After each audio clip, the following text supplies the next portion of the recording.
അപ്പോൾ ഇന്ന് നമുക്ക് കുറച്ച് ന്യൂ ഇയർ വിശേഷങ്ങൾ കാണാം. അപ്പോൾ ആദ്യം തന്നെ നമ്മളൊരു 2026 സെലിബ്രേഷൻ്റെ ഭാഗമായിട്ടൊരു കേക്ക് ഉണ്ടാക്കിയിട്ടുണ്ടായിരുന്നു.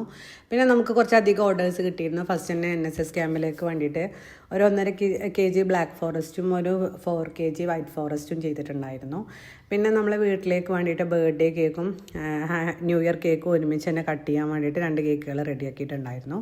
അതിൻ്റെ കൂടെ പിറ്റേന്നേക്ക് കുറച്ചധികം തന്നെ ഓർഡേഴ്സ് ഉണ്ടായിരുന്നു. അപ്പോൾ നമ്മൾ ആ ഓരോ ഓർഡേഴ്സും ഐസിങ് ചെയ്ത് ഓവർനൈറ്റ് ഫ്രിഡ്ജിൽ വെച്ച് രാവിലെയാണ് പിന്നെ ഡെക്കറേറ്റ് ചെയ്യുന്നത്.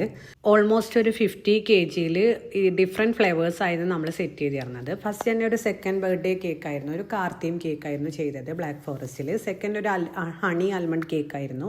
തേർഡ് ടെഡാർ ചീസിന് പകരം നമ്മൾ മൊസറല്ല ഉപയോഗിച്ചിട്ടുണ്ടാക്കിയ ഒരു ചീസ് കേക്കായിരുന്നു. പിന്നെ ഒരു ഉപ്പൻ്റെ ബർത്ത്ഡേക്ക് വേണ്ടിയിട്ട് മോൻ്റെ വക സർപ്രൈസ് ആയിട്ടൊരു കേക്കായിരുന്നു. പിന്നെ ഒരു തപാൽ ഓഫീസിലേക്ക് വേണ്ടിയിട്ട് അവരെ തീമിൽ ഒരു ന്യൂ ഇയർ കേക്ക് ചെയ്തിട്ടുണ്ടായിരുന്നു.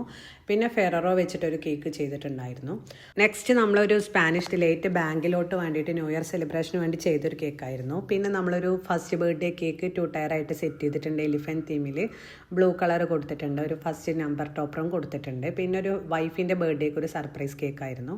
നെക്സ്റ്റ് മലബാർ ട്രേഡിങ്ങിൻ്റെ ഒരു ന്യൂ ഇയർ പ്രോഗ്രാമിന് വേണ്ടിയിട്ട് നമ്മുടെ അടുത്ത് ഒരു 2 kg റെഡ് വെൽവെറ്റ് ഓർഡർ തന്നിട്ടുണ്ടായിരുന്നു. കേക്ക് നെക്സ്റ്റ് ഒരു കിക്കറ്റിൻ്റെ കേക്കായിരുന്നു. നമ്മുടെ ഫേവറേറ്റ് കസ്റ്റമർ വൈഫിന് വേണ്ടിയിട്ട് ന്യൂ ഇയർ ഗിഫ്റ്റ് ആയിട്ടായിരുന്നു പറഞ്ഞിട്ടുണ്ടായിരുന്നു. നെക്സ്റ്റ് ഒരു ടൈലർ ഷോപ്പിലോട്ട് ന്യൂ ഇയർ പ്രോഗ്രാമിന് വേണ്ടിയിട്ട് ഒരു സ്ക്വയർ കേക്ക് 2 kg